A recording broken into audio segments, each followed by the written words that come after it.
സത്യം പറയണം. എല്ലാവരുടെ മുന്നിലും സത്യം പറയണം. ആരെയും ബോധ്യപ്പെടുത്താനല്ല നമ്മളൊന്നും ചെയ്യേണ്ടത്. ലില്ലാഹി റബ്ബിൽ ആലമീൻ, അല്ലാഹുവിന് വേണ്ടിയാണ് നമ്മൾ ഓരോന്നും ചെയ്യേണ്ടത്.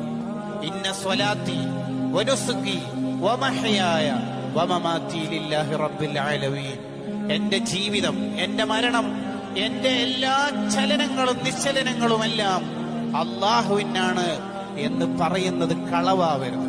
അതും കളവായാൽ പിന്നെ എന്താണ് നമ്മൾ സത്യം പറയാ? അല്ലാഹുവിനോടും കളവ് പറയുകയാണെങ്കിൽ പിന്നെ ആരോടാണ് നമ്മൾ സത്യം പറയുക? ഏത് പ്രവർത്തനത്തിലും ഇടപാടുകളിലും സത്യസന്ധത ഉണ്ടാവണം.